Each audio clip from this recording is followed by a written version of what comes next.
Come, sweet Spirit, I pray. Come in thy strength and thy power. Come in thine own gentle way. Come as the wisdom to children. Come as new sight for the blind. Come, Lord, as strength to my weakness. Take me, soul, body, and mind. Come like a spring in the desert. Come to the wearied of soul.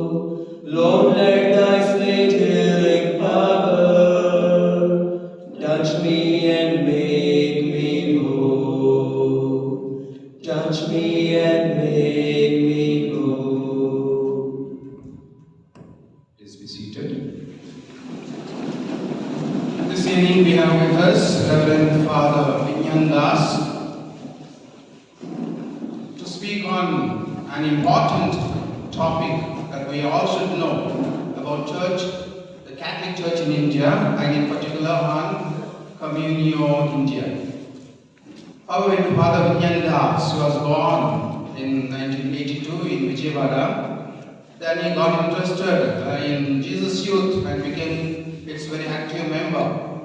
Then slowly he made his discernment to join the seminary, and thus he joined for the Archdiocese of Nagpur. He wanted to become a priest for Jesus Youth. Then he was sent to Rome for his seminary studies, both philosophy, theology, as well as he did his licentiate in canon law at Bangalore University. So also he obtained a master's in journalism and media from Santa Croce University, Rome. And he was ordained during a special occasion in Krakow. Anything happened there? Yeah? Any event took place there? In Poland, Krakow. Youth Day, World Youth Day. So he was ordained during such a great international event. Okay, then he also served there in Rome, then came back here to India and served at Nagaland also for 1 year. Then in May 2022, he was made the Associate Director of Communio, India. So he is here to enlighten us about our existence here as Catholic Church, because our existence as Catholic Church is unique here. As Catholic Church, we have 3 churches here: the Latin Rite Church, Suramalambara, and Malankara. Okay. So also we have our own canonical status. The episcopal bodies, you all should know, and Father is going to explain all these. The purpose that he is here is these all things essentially to be made known not only to you, also to the parishioners. Okay? And therefore he had one experience since. Recently I had been to a parish where he met a seminarian. So seminarian asked, where are you coming from, Father? Father said, I am from CCBI, Associate Director of Communio, India, Communio. Then immediately, which congregation is that? Okay, so in the right time, we have the right person to address us on the topic given, the Catholic Church in India, and in particular, Communio, India. So on behalf of all the staff members and you dear brothers, I welcome Father Vinyan Das. Welcome, dear Father.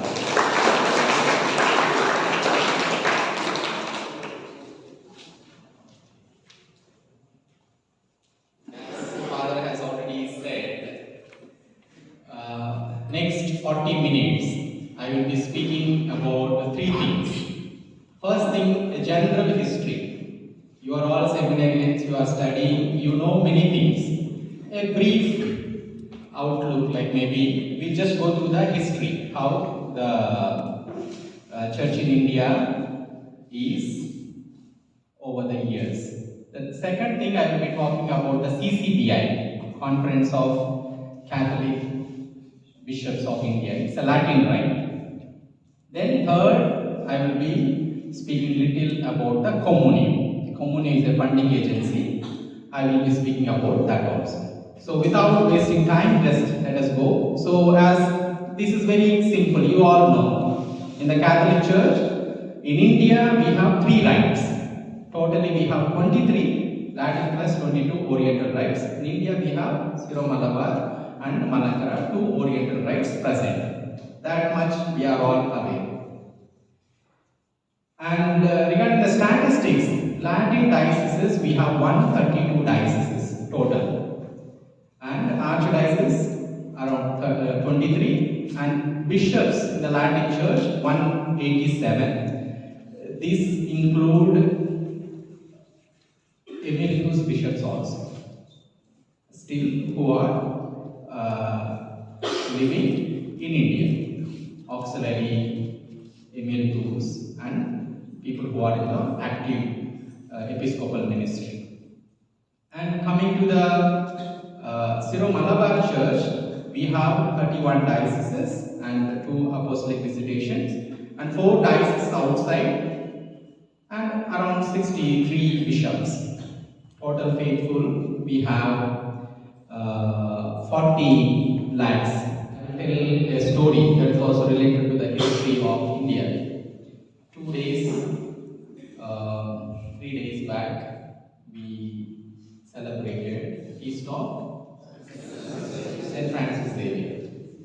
So, Saint Francis Xavier came, evangelized, and he went back. Then, after 100 years, missionaries, they sent, after 100 years, they sent one priest to check whether anything important release or something related to the life of Saint Francis is available. After 100 years, then this priest, European priest, naturally, he came and he was, where to start, he don't know, because not exactly, he doesn't know what exactly he is searching for. And finally he comes to India and in the coastal, because some people think Francis Xavier visited only Goa and all. No, he visited the coastal, even in Kerala, like that he went, Kollam and all like that. Then finally, everything was, this priest was searching, and he was living in the coastal land, fisherman. Then one fine day, one elderly fisherman comes to him and asks him, are you, he asked, where is your wife? First of all, this priest, because he is staying alone. So this priest said, no, I am a priest, we don't have wife. Okay. Then he asked, are you coming from white man? White man, he understood like he is also white. Do you know this story? First time you are hearing, right? Because I also heard first time from Cardinal Ivan Dias, is the prefect of Propaganda Vitae, who is called as a Red Pope, Archbishop of Bombay, died 5 years back in 2017. So he narrated this story, because this is not, I didn't find any books also. So he was narrating like this. So then this fisherman asked him, like, are you coming from white man? Then this European priest thought, okay, I am white, coming from here, I am white man. No, big white man. Then this, after some time, this priest understood, oh, maybe he is asking about the Pope. Oh, yes, I am coming from the white man only sent me. Oh, okay. Then this fisherman goes and brings a chalice. And he says, his grandfather past was the catechist. So 3 generation before. So he said like this is the chalice used by Francis Xavier before going to China. Then protect this. And one day someone will come. And you check these 2 things. Whether he has a wife, don't give. First condition. Second thing, ask whether that person came from white man. Hope. If these two things, if you verify, then you can give to him because he will come. What we are going to go through is like what happened exactly 2000 years back in India. And if you don't know the history, we will be repeating the same mistakes. So, learning the history is very important. Though I am a software engineer before and now analyst, but I like history because without knowing the history, we don't know anything. So, it will be little boring if you don't pay attention. But if you pay attention, it will be very interesting. So, let me take back. So we in India we have three rights, and we discussed about the Latin right already. And Siro Malabar, you are feeling familiar. What is the situation in India?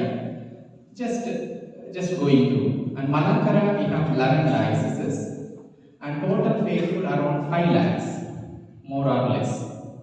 So this is about a brief details about this thing. And about our history, you all know that St. Thomas, Apostle, came 52 and died 72. And St. Bartholomew, one among the 12 apostles also, he came to India and he died he preached somewhere near Kalyan, which means like Bombay area. Then another missionary important for the history of Christianity in India is Thomas of Canine, around in the 4th century. So that is the traditions which we have in India. Then in the 13th century, we have missionary, Italian missionary who comes, and in 1329, first diocese in India was erected.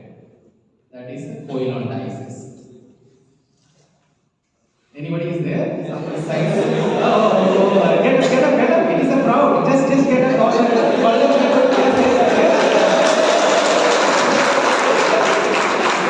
you are coming from the history. So when we able to relate, yeah, that is the first diocese in India. Though we say that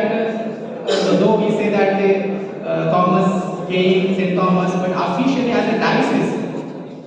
For 1200 years, let us say 1300 years, Christianity was there, but only in 1329, first diocese was erected by Holy Father Pope John 22nd, first diocese. And if you want to know more details, just visit the Koilon Diocese website. In the front page only, beautiful narration is given. So at least for the sake of your friends, you visit. It's really, and with that, the whole church history is connected. We will be going through that in that. Then after that, Vasco da Gama, you know, the 15th century, Vasco da Gama comes, and many Dutch and Portuguese people comes, and because of this Portuguese domination in that coastal area, we have this Padruado. Padruado means Holy See. Holy Father has a informal and formal agreements with the Portuguese king in the 15th century. And he said, you are going and conquering the new lands. Wherever you go, you preach the gospel. You take some priests also with you and baptize them and continue the mission. And because as a pope I am here, I cannot. So I am giving you the authority. You can appoint the bishops. You can ordain priests. If needed, you can create the diocese. So that is called Padrovado. It is actually Italian word. Padrovado means patronage. So Holy Father during that centuries has given to the Portuguese kings this royal agreement. So because of that, in the 15th century, in the mid 15th, 16th century, we have the Goa diocese. And And that's why from 15th century onwards, so many missionaries started coming. And one among them is Francis Xavier, whom we know, very famous. And he worked in Kollam, in Kovilan. Then only he moved to Goa and other places. Long time he was there in Kollam also. So let us go. Then, when the missionaries are coming from outside, surely Indian Christianity is still continuing parts of Kerala who claim or who are acclaimed as Saint Thomas Christians. And there is a they are following the Chaldean rite, and slowly after 2 centuries, 1609, around 220 years only, seat of Angamali was created to cater with the Saint Thomas Christians. It is too early to say the word Syro Malabar, Thomas Christians. Then naturally there was some misunderstanding, not able to understand the language, culture, tradition, and Goa Archbishop. Now we have Cardinal Philip Neri Ferrao. Do you know we have major archbishops, right? Cardinals, 2 major archbishops we have, right? Any patriarch we have in India? Yeah.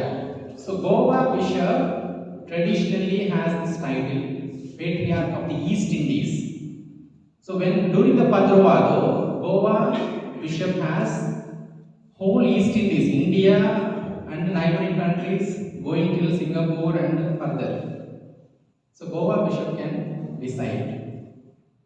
And still the title, the Bishop of Goa continues, Patriarch of East Indies. India.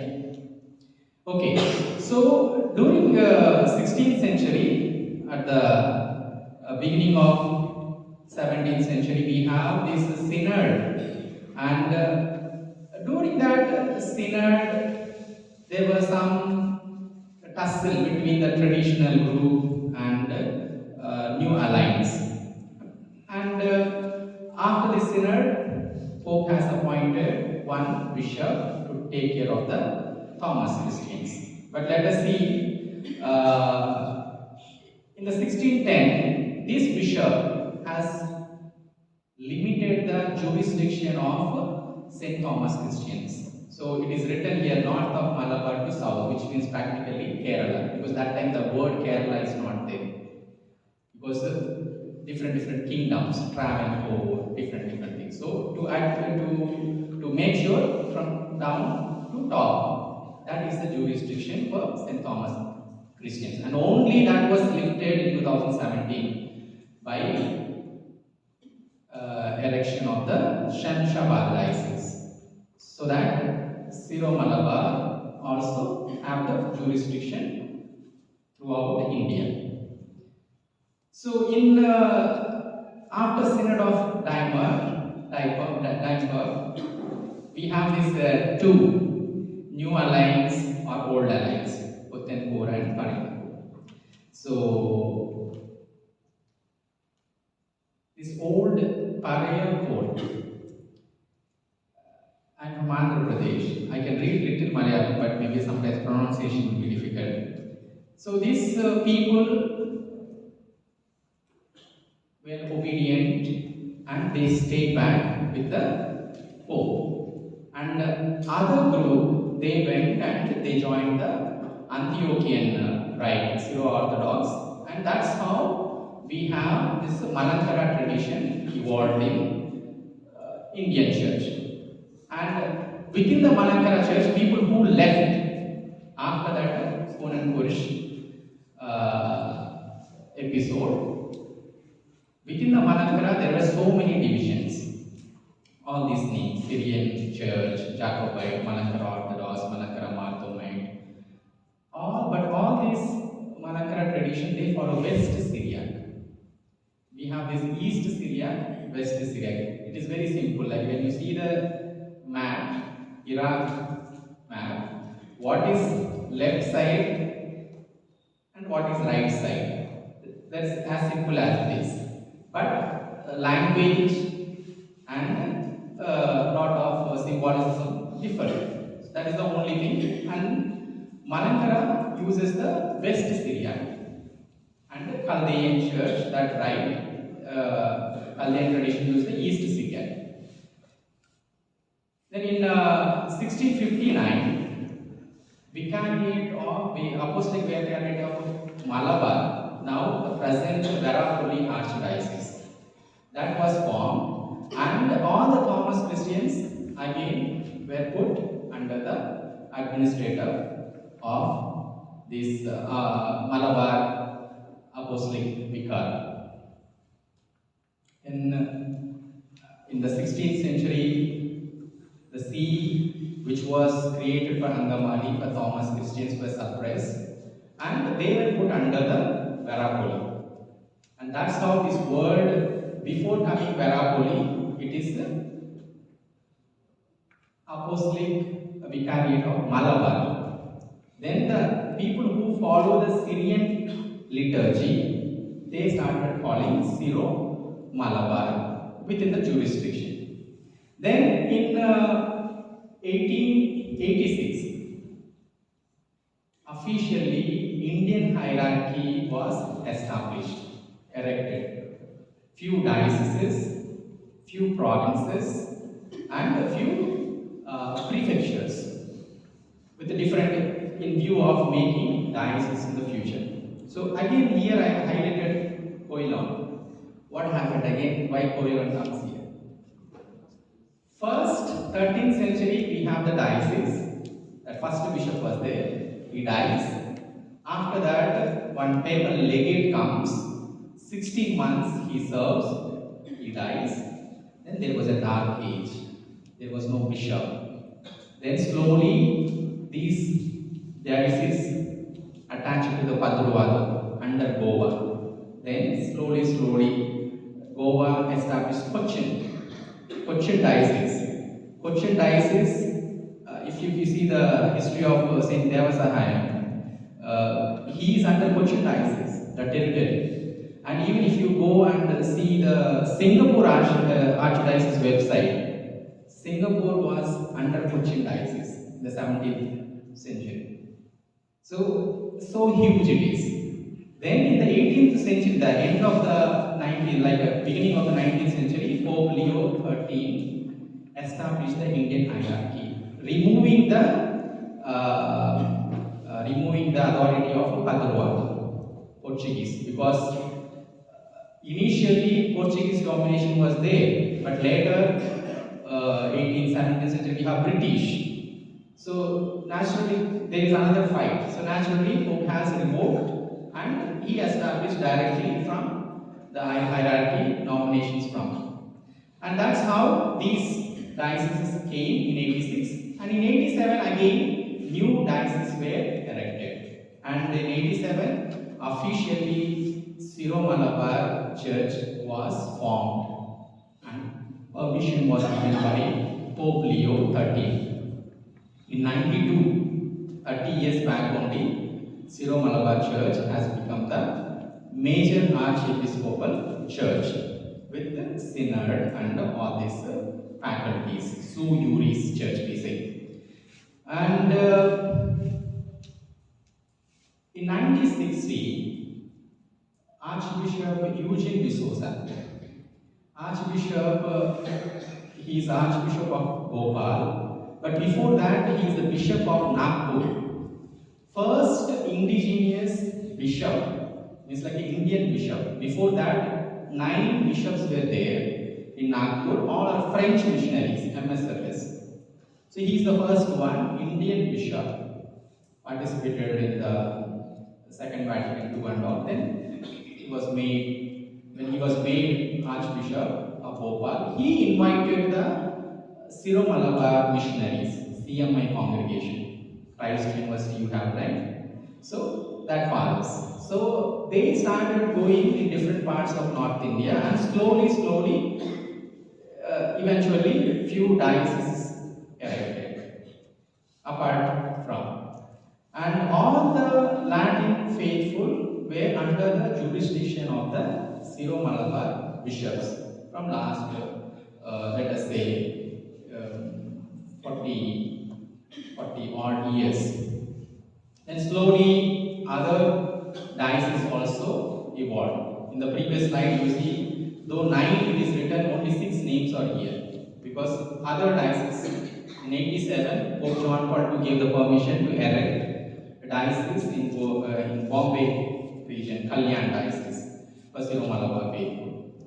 Then 5 years back, in 2017, we have the new diocese, eparchy. In Oriental tradition, diocese is called as eparchy to identify easily. And with that, Shemshabad, the whole India, Syro-Malabar also have the jurisdiction, which means Syro-Malabar can start the churches. Then this is about the brief about the Malabar. And let us go to the Malankara. On 20th September 1913, again at Koilon, few people who has gone in the 15th century with that two groups divided. One remained with the Catholics, then slowly they became Syro-Malabar Church.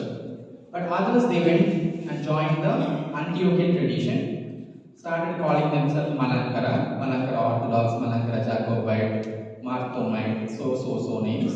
One group, they wanted to reunite, and 1930, Koilon bishop facilitated, and they were received to the Catholic Church, and they want to preserve their tradition, West Syriac tradition, Antiochian tradition, and that's how Syro-Malankara Church was established. And in 2005 only, it has elevated as a major archiepiscopal church.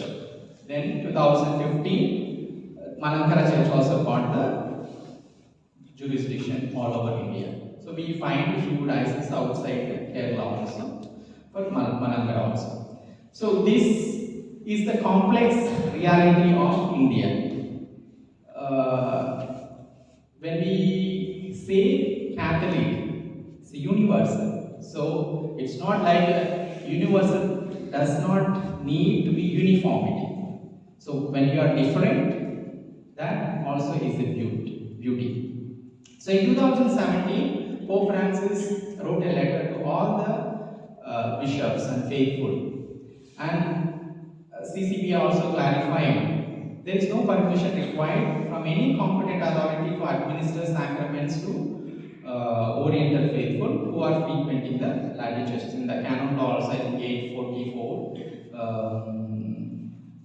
Sacra Communis, it says like if there are different situations where sacraments can be administered by the Latin cleric to the Oriental Catholic. So I will just wrap it up. This is just a small history about three churches, Latin, Syro-Malabar and Syro-Malankara, and how we function. Each diocese, you are coming from diocese, you have bishop, Kuria is there, administration is there, but in the national level. So in the national level, in 1944, around 80 years, almost 80 years back, this is CBCI is established, erected. When we say 1944, this is before the present canon law. We have, and before Vatican also. But of course, we have a code of canon law, 1917, Pio Benedictine code. Still it is there. And according to the norms of 1917 code of canon law, this conference for all the bishops, including Malabar and Malankara, this was established. And it was a conference. When I say it was, but at present it is not. But we use still that title. Why? I'll come back to that. So totally, including Latin, Malabar, Malankara, retired and active bishops. We have around 250 bishops in India. And recently, even many times CBCI wanted to change the name of CBCI to Assembly, like ACBI, Assembly of Catholic Bishops of India. But because of different reasons, because it's already established as a legal entity in the government, and there is a liaison between the government officers, and when there is a national level thing to liaison with the government, one body. So that's how still that name still remains, but canonically CBCA is not a conference, it's the assembly. It's the assembly of bishops coming together. And CBCA statutes, second article itself says, CBCA is not to be understood as Conferencia Episcoporum, as described in the canons 447 and continues. But it is just an assembly. Maybe in future the name might change to ACBI also, but at present still that name is going on. And CBCA is not a conference but is an assembly, or we can also call as a federation of churches. We say the Latin word sui juris, which means like a who has autonomy, or like a have a right to function as a independent church. And CBCA does not have any commissions.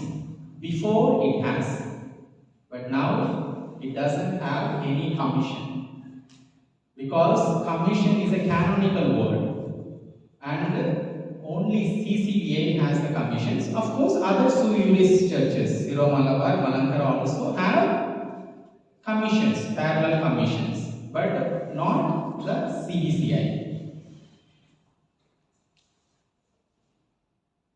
This division from CBCI to CCBI, it came because as the sui juris churches progressed through major and episcopal, archiepiscopal churches, and they got the full freedom to have the synod, naturally Latin bishops forced to make CCBI, Latin Bishops Conference in India.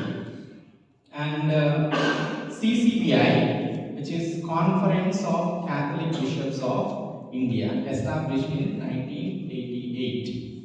And initially, CCBI, when it is formed, there is also Latin Rite.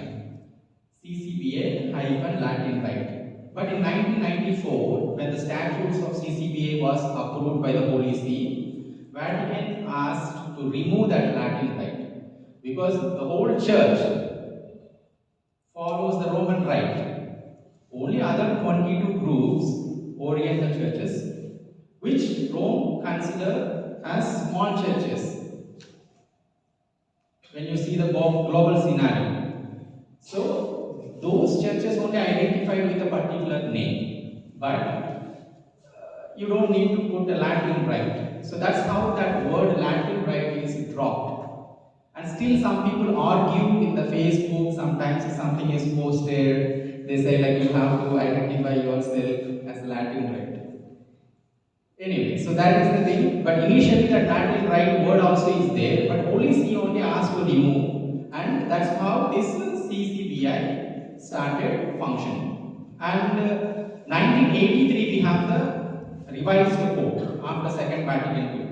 And in 1990 we have the Oriental canon law code was promulgated, and following that Syro Malabar got the full major archiepiscopal status, following Malankara also. And from then onwards they have active synods, which means like synod can decide many things, even erection of the dioceses, proposing the candidates for bishopric, so many things. Then coming to CCBI, it is established in 1988, then 94 statutes were revised and approved, and it's the only National Episcopal Conference for the Latin Rite. It has 16 commissions and 4 apostolates and 6 departments total. And I'll just quickly go through the CCBI commissions. What are the commissions? Boundary commission, which means though CCBI has different like there is a big diocese and the bishop thinks now it should be divided into another diocese. That proposal will come to the CCBI, and CCBI is competent to give yes or no suggestions. Then only application will be forwarded to the Rome. Bible. If any translation, whatever language, Indian languages, if you make anybody, any regional episcopal council, they change, they should get the nulla osta, no objection, approval letter from the CCBI. So it has like that. Then canon law. In canon law, there are so many places where the law leaves to the episcopal conferences to decide. For example, appointment of parish priests. How many years it will be? So court says he should appoint indefinite time. That is one way of seeing. But definite time also episcopal conferences can fix. So then episcopal conference has to decide. Then okay, we come episcopal conference in India, complementary legislation. It says like 5-6 years, and Indian certain things complementary legislation was relaxed more also. You know, Father Ranjit, right? And of course, like from this institute, we have so many people who are the secretaries for the Canon Law Commission also.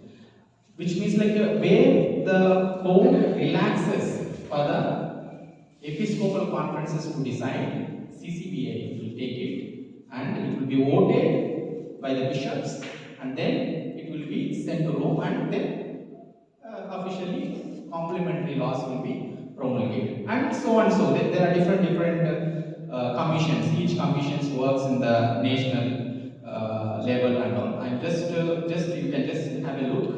Liturgy, migrants, proclamation, SCCs, theology, doctrine, BSCR, which means vocations, seminaries, clergy, and religious.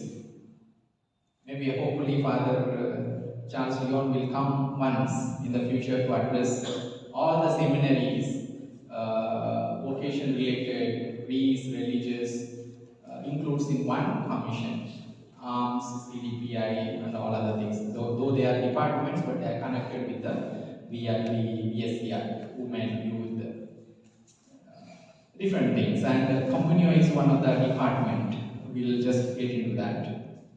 And CCBA also coordinates with different movements, which are approved movements. For example, UCAN is an international foundation. In India, it works through CCBI, and some depending on the need of the time. For example, now Synod last 2 years it is going, another 2 years it will go. So if the department CCBI establishes, and in the CCBI we have 3 things: office bearers who are elected by all the bishops, and one will be president, vice president, and secretary general, and the deputy secretary general will be appointed.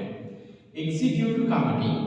When we say executive committee, all the archbishops, metropolitan bishops, all the archbishops, including the chairman bishops. This is 16 commissions. Each commission will be one chairman. Sometimes if archbishop is there, one number will reduce. So if not, if 23 archbishops are there, all chairman bishops are bishops, then that 16 also will add to the executive committee. And this executive committee, for the governing things, it will take decision. But important things where voting is required, plenary assembly. Plenary assembly will vote and finalize certain matters. And And CCBI links Church in India with the Roman Curia, all the dicasteries of Vatican. And also CCBI is related with FABC, Federation of Asian Bishops Conferences, different conferences. That's a federation, which means like a CBCI is also almost like that. It's not a conference, it's a federation, assembly, where other conferences coming together. CCBI connects with the 14 regional bishops' councils. This terminology you need to be very careful. Councils in the regional level, national level conference. And in the previous slide I said executive committee and plenary assembly. The parallel names for the CBCI standing committee is little similar to the executive committee, where in the CBCI standing committee all the archbishops and the chairmen bishops will be there. And for the plenary assembly, CBCI uses general body, because plenary and executive, these are canonical terms. Only official canonical conferences can use this terminology. CCBA connects with all 132 Latin dioceses and also 674 provincials or religious congregations which are affiliated or in the Latin rite. These are some of the dicasteries. Dicastery for evangelization. Maybe I think Vatican also changed that word, because before recently only this word dicastery came. Before that it is a congregation. Maybe this problem is there international level. When you say congregation for clergy, okay, which religious congregation people are finding out. So that's why now the Vatican Roman Curia offices are called as dicasteries. Before they are called as a congregation for the clergy, congregation for the religious, like that. And all this communication from Vatican, from Pope, from Holy See, through these dicasteries comes to CCBI. Naturally, Vatican, Roman Curia will contact the sui juris churches also, which are Oriental. And from there, information will disseminate to the Oriental faith. But for the Latin, it comes to the CCBI. And this is the channel. And CCBA selects and sends the delegates for the international meetings. But CBCI cannot send. It's just like a consultative body only. As already said, complementary legislation and the decrees in the national level, which are not even incorporated in canon law. For example, like previously there was a discussion if a person, if a boy is from one diocese, it is going to another diocese, how to process, how the papers will go through the Curia. Much more than like if a person is from another country, how it should work. Like this, all these which are not foreseen in the canon law, all those laws will be decreed by the Latin Conference of India, which is CCBI. And some of the competences, naturally, CCBA doesn't have the competence to appoint the bishops. That is solely reserved to the Holy See.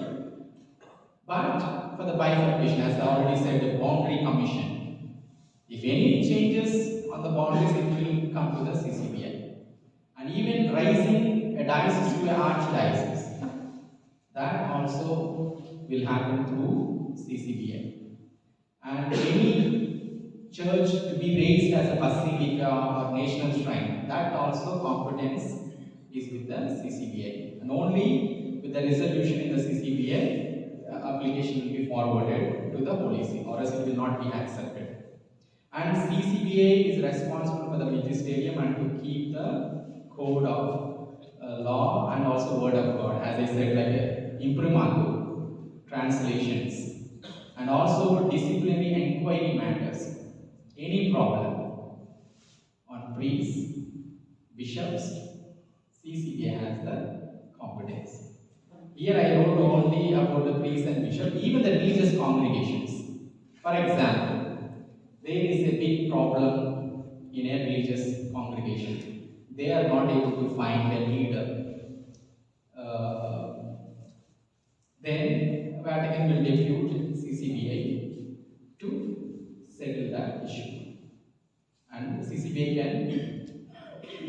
comes through the process, office bearers will appoint one apostolic visitator and to appoint the general or provincial to the religious congregation also. So when there is a problem, CCBA comes. When everything is okay, no problem. Something to change new, CCBA comes into the picture. CCBA mission and identity is ecclesial and canonical. But still, this confusion is there because these words are very similar, CBCI and CCBI. CCBI is only 34 years. And CBCI is almost 80 years. So naturally people are still tuned with the, though it has changed, almost 30 years, 34 years past, still people are thinking in the CBCI level. It will take time. And only people like you can change that information. So when you know, when you become priests, when you go to the parishes, you people can explain what is the difference between this CCBI and CBCI.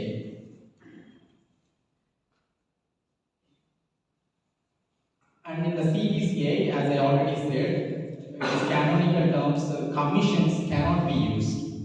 CBCI calls it as offices for evangelization, office for education, office for proclamation, like that, because that's a canonical terms. And CCBA has purposely left some commissions not to establish, because already there is a office established, well established.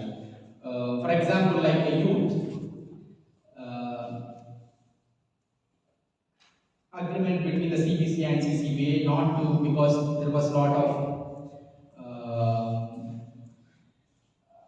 discussion and certain commissions all the bishops agreed to have in the national level. For example, youth. So youth commission, the agreement is like that. Youth commission chairman will be appointed by Latin bishops. Secretary also will be appointed by Latin bishops. And automatically, he will be the chairman and that person will be secretary for the council, National Council of CBCA also. So parallel arrangement with the Women's Commission and Lady Commission also, it is happening. And for the CCBI, we have 7 secretariats. One is actually 2 are in Bangalore. The main office is in Bangalore, close to Banaswadi, NBCLC, if some people have reached the NBCLC. So where Deputy Secretary General stays. So that's why it is still called main office. If in future Deputy Secretary General moves to Delhi, maybe that will be the main office. Because before, first office for the CCBA was established in Delhi. Then 15 years back only, Deputy Secretary General moved to Bangalore. That's why this become the main office, main secretary. And likewise, we have other 7, 3 in Delhi and 1 in Goa and 1 in Bhopal, Pachmari, Madhya Pradesh. So this is the website. If you want to know more details about the CCBI, you can watch that. Then actually, few days back, I asked Father, can we get an appointment to speak about Communio? Then Father requested, anyway you are coming, please tell some brief history about the CCBI and then slowly. But my intention to come to say is about the Communio. So, without, I have spoken enough, so I will show you a video. Hearts in prayer, minds in mission, and hands in solidarity. This is the vision of Communio. Hearts in prayer, minds in mission, and hands in solidarity. This is the vision of Communio, an initiative of the Conference of Catholic Bishops of India to assist, support, and sustain all Indian dioceses and religious congregations working in rural and mission areas in their pastoral ministry.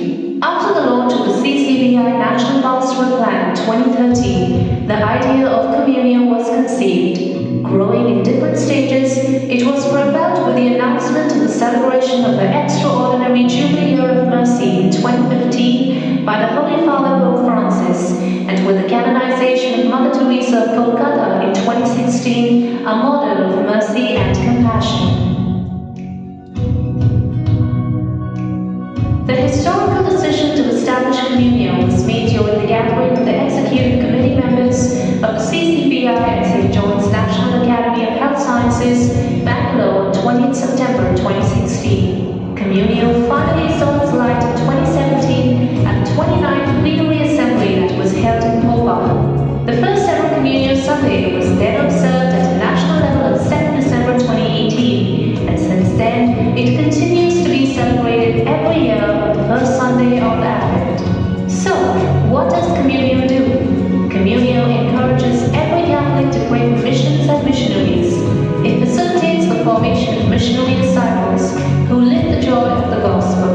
Communio enables everyone to contribute generously for the evangelization ministry of the Church. The three pillars of Communio are prayer, solidarity, and mission. The objectives are to build a culture of sharing among the Catholic faithful in order to express solidarity with our brothers and sisters in need, to encourage the faithful to pray and to support the missions and missionaries, and to promote vocations to consecrated life, to inspire the lay faithful to volunteer to work in mission areas, to envisage the formation of our people as missionary disciples. The administrative team of Communio comprises of the office bearers of the CCBI. Communio undertakes a number of causes that help the laity and religious flourish in faith and mission. These include Suvarta, catechesis, formation, movements, and initiatives.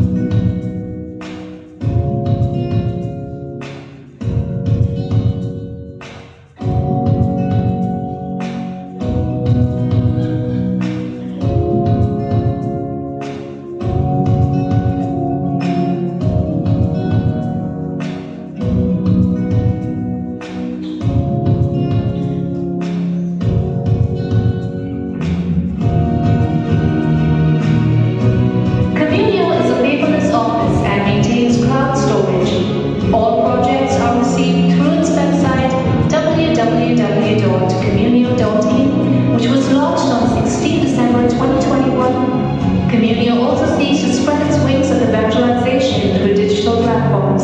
Through 1-minute faith-based and feast-day videos in 12 Indian regional languages, Communio seeks to reach out to the faithful online. To subscribe, the faithful can use Communio Linktree. E-newsletters are published and can be accessed on the website every 3 months. Communio has its own podcast called Communio Podcast that is available on Spotify and YouTube. So, how can you help? 5 ways you could collaborate with Communio. Donate for a cause. Be a mouth that proclaims the word, a finger that leads one to Jesus, a hand that helps inform me, a leg that walks a mile with a missionary, and give an embrace to a new initiative, a gift in your will. You want to be remembered? Always? Leave a legacy. In making a missionary dream come true, you live an unlived mission. Sponsor a candidate. The priests and the religious are ours. Fill their hands today that they may bless us tomorrow. Accompany them as they grow, that they accompany us aglow. Stand with him, her, so that he, she may stand for us. Adopt, accompany a seminary, a candidate. Support a mission. Lay a brick, make a roof, light a candle, educate a child, empower a woman, accompany an elderly, comfort the sick, lend a hand to our mission. Volunteer. You have time and energy. We are need and nurture. Walk out of your comfort zone to experience the challenges of mission. Come, join hands with Communio and support the Church in rural India. Communio, where hearts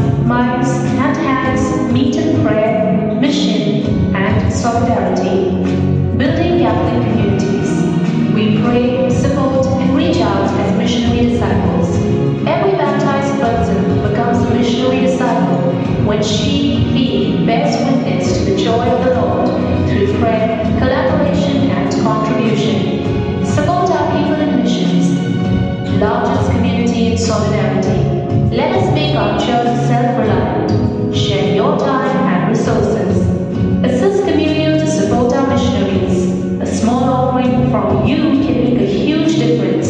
Communio, prayer, mission, solidarity.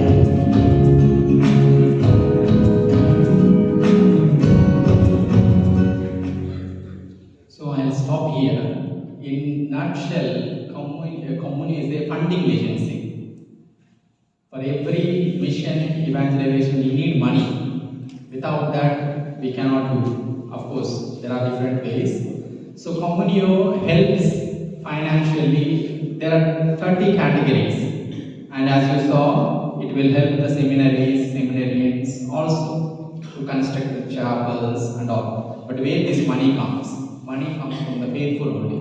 We know Mission Sunday, right? Mission Sunday we give, and that money goes to Rome, and it will become as a subsidies. In the same way, Indian Church also thought we should have our own funding agency to help because different reasons we have to depend on the foreign fund if we can support our own people. So with that initiative, the church in India to help and support the churches of India. So with that mission, Communio was started 5 years back.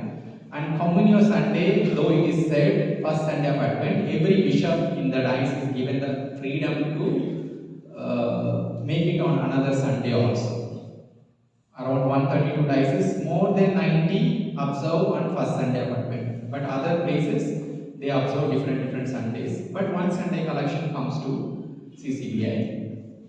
That is not the only way. There are different ways, fundraising. And when the projects comes from the rural missions, we support. So I'll stop here if any have quick question, but I think already I reached the time, 7:30. I just leave to Father. So thank you so much.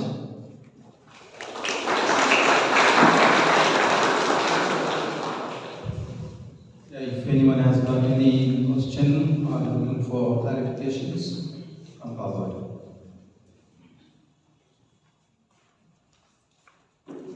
Yes.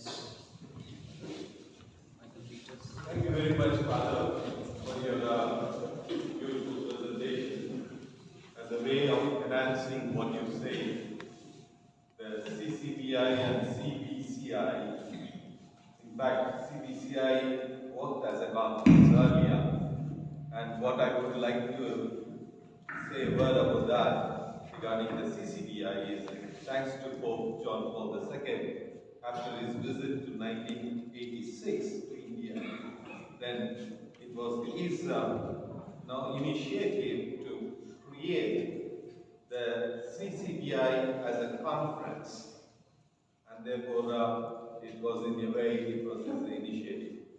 Secondly, it's being only the Latin Rite being the major part of this church that is in India, and the other two sui juris churches are smaller.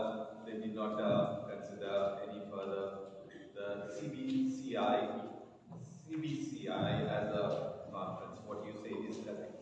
But now, in fact, CBCI functions as an umbrella of the three juris churches. I want to ask a question, having given that sharing from my part of it. There are how many regions CCBI is divided into presently? How many regions are there? Yeah. Yes, Father, like in the presentation, if you notice, we have 13 regions are mentioned in these regions, right? So 13 provinces, we say, like the 13 bishops' regions. So CCBA interests. For example, Telugu region, 2 states, Andhra Pradesh and Telangana. That is one region.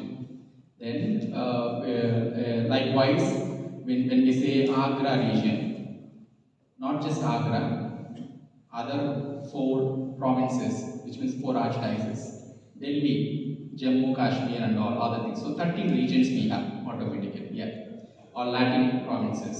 I just wanted to ask you another clarification. Is this Communio is one of the commissions of CCBI now, and when they erected this commission. Yes. Communio is not a commission. Communio is a department. Okay. And for example, for each commission, there will be a chairman. There will be a chairman and vice president, all these things. But Communio is directly under the office bearers, which means the president of CCBI, Cardinal Philip Neri Ferraro, and the Secretary General, Delhi Archbishop Anil Puto, and Vice President, Chennai, Madras Mylapore Archbishop. So office bearers directly, and the director for the Communio is the Deputy Secretary General only. I am Associate Director only. So this is directly under the CCBI. So it is the department of the CCBI. One of the departments of CCBI. Yes. Yeah, but other departments, it works except Boundary Commission and the Communio, other departments has their own chairmen. Other apostolates, they have their own bishop in charge. But only this Boundary Commission and Communio directly under the CCBI office. Like I understood that. Yes. They are introduced as one of the commissions.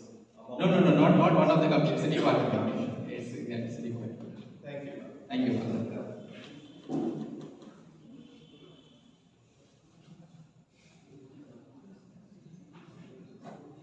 Please, brothers, ask. Don't shy. My brother. Now, this Communio is for the support of India, as you said, for our country. Now, is there possibility of collecting Vision Sunday money, directly sending to Communio, or why? Yeah, so that's also a good question. See, Vision is mandate for everybody, and Vision Sunday has created for a purpose for the world mission.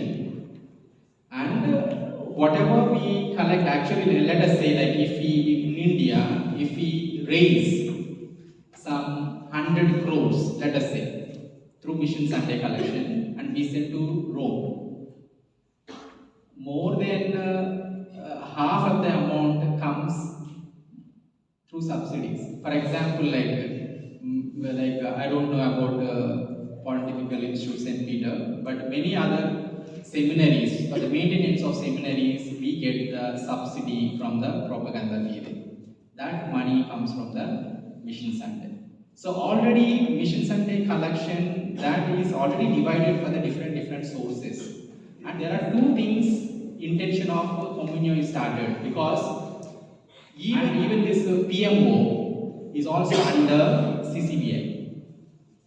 Pontifical Mission Societies is one of the commission. It works under the Proclamation Commission. So that is also there, but that money goes directly to Rome, and whatever comes through that, it will also help in different ways. And anyway, Communio projects are not so heavy. Small projects, simple people to help the people, not like to construct a 1 crore, 2 crores church and all. Simple, which a chapel where there is no chapel at all. People, there are in North India, Northeast, there are priests working without the basic amenities. There is no church at all. They will just gather in somebody's house or in veranda, in the open space. At least those kind of a places, some roof. That is the main intention of Communio. With 5 to 10 lakhs to start some structure. So that is the thing. Mission Sunday collection, it is in the name of the Holy Father for the universal mission of the church, and you should not divide half to Rome, half to Communio. No, you should not divide. That money is reserved only for that purpose.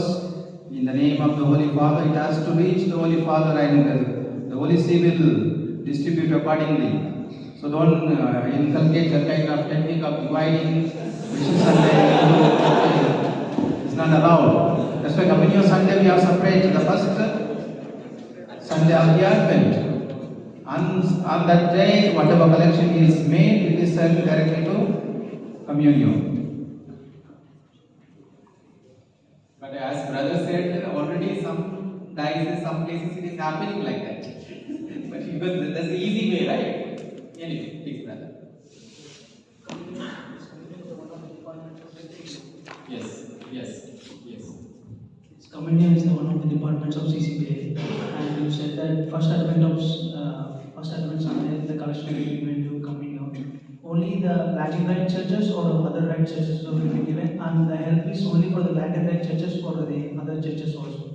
See, basically, I am coming because in the PowerPoint presentation, though I am talking about Siro Malabar, Malankara, always I use this logo. You see, CCBI, right? I use this. I am coming from CCBI.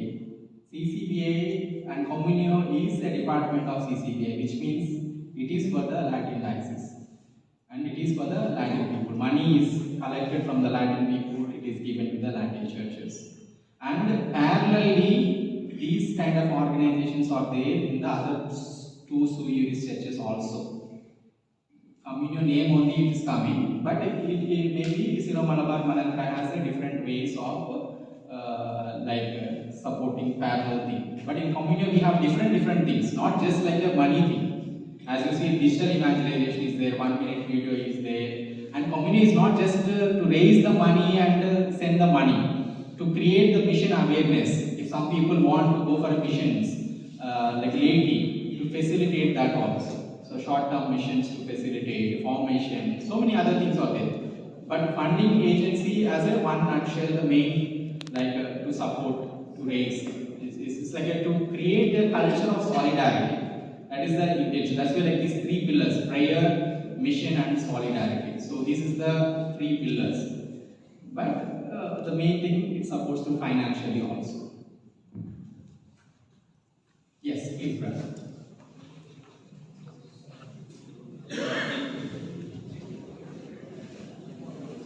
Father, is there any laity representative in CCBI or during general body meeting of CCBI? Is there laity people attending it?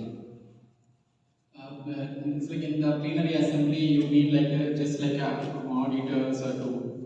Yes, Father. So is it laity people allowed to be a part of the CCBI or also to attend CCBI meeting? See, for example, in the seminary also you have Senate, right? In the seminary, some major decisions will be consulted with the Senate, or maybe another name is there, council or something like that. Representatives are taken from each year also, right? Yes or no? So how can you say that somebody from outside to take the decision, right? So it's a conference of bishops. But commissions, in the commissions, if the person is a secretary or any other things, that thing. But to just, already Holy Father has initiated that concept, the synod. In the synod discussion, there are so many laity involved, other things. But in the general plenary assembly, if a person is not holding any office, for example, there were some secretaries in the past for the laity commission and other commission, lay members. Naturally, because they are part of the office, they will be in the thing. If not, it's not a consultative body, right? The other consultatives are there, different areas, but not in the plenary assembly, not as a visitors to see and all. After listening to Father, what do you feel? Should we have a Communio collection or some kind of fundraising done in the seminary too? As we contribute to the missions and the celebrations, it is for the church in India. So what is our contribution to church in India? How many feel that we should have some activities, some fundraising done? How many? Okay, I will tell one concept, brothers. I studied in Rome, in College Urbano, philosophy 2 years, 3 years, theology. In our seminary, we have a group called GAMIS, Gruppo Animazione Missionaria in Seminary. Okay, so missionary group in the seminary. So every year for Mission Sunday we used to collect, and I was made 1 year as a leader also. Finally, it is possible seminarians to raise amount, and we raised 2,000 euros, almost more than around 2 lakhs. In the thing. And how we did is whatever we don't want, it could be clothes, it could be electronic gadgets, it could be books, good collection, we used to put a market, and like that one. There are different ways, but it is possible if you really want to give something. God has given us a lot, and And if we have willingness to give, surely there are ways to give. So it is possible. Anyway, I didn't come to say it is father's initiative to tell like we can write. I never intended to ask you like you should contribute that or not. But this is the attitude we should. It is possible. It is possible because we are not so poor that we cannot give anything to others. Yes. Okay, we shall initiate something. Okay. This year, next year.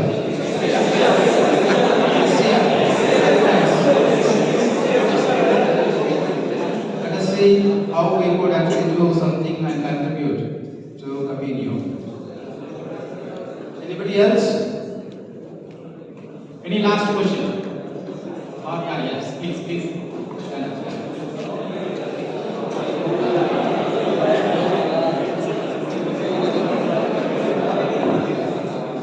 Thank you for your presentation, brother.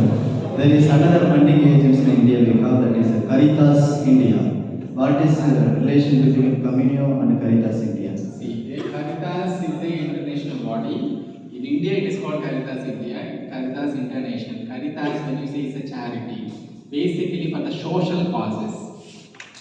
So, Caritas India, basically for the social, like developing the villages, different social projects only it will. But Communio main intention is for the evangelization, for the proclamation. So, whatever, so like in the video you saw like one slide we said like installing the solar lights. What is evangelization in that? But the parish priest who applied the project, he said, people are free in the night only. And if we have a solar light, we can gather the children for games, for tuition, and also catechism. And that is the possibility because morning they go for the fields and we cannot catch. So there is a whatever the element connected to the evangelization, proclamation, pastoral ministry, Communio gives. But Caritas India is for the general development. It not necessarily Caritas projects are not just for Christians alone. For everybody. For example, COVID. During COVID, people were suffering. Caritas India is one of the major partner in the society. So it gave a lot of foods or maybe different ways, helping not just Catholics or Christians, anybody that is. But Communio is a little way because we have a mandate as a Christian. We have a missionary mandate. Everybody. We cannot simply do the social work. That is important. There are other ways to do that. But proclamation, evangelization is also important. We should support. So Communio's main aim is for the evangelization. Let us thank God for all the wonders He has done in our life. Good evening, dear fathers and my dear brothers. This evening, indeed, we are blessed and privileged to listen to the scholarly session on the topic Catholic Church in India and Communio India by Reverend Father Vignan Das. Dear Father, it was a very informative and thought-provoking session. Through this session, we come to know a lot of things, a lot of information which are unknown to us. Thank you for broadening our knowledge by explaining us briefly the fabrics of our Indian Catholic Church, the way it functions, the history, the traditions followed, the proper usage of terminologies, the role of CCBI, the difference between CCBI and CBCI, the history, the mission and vision of Communio India and works that are undertaken by Communio India. So at this juncture, I take this opportunity to thank you, dear Father, on behalf of Father Rector, all the staff members and all the brothers who are gathered here for coming over here and sharing your knowledge with us. Thank you, dear Father.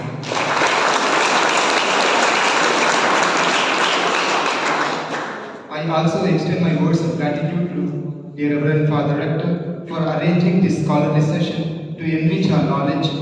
On behalf of all the brothers, I sincerely thank you, dear Father.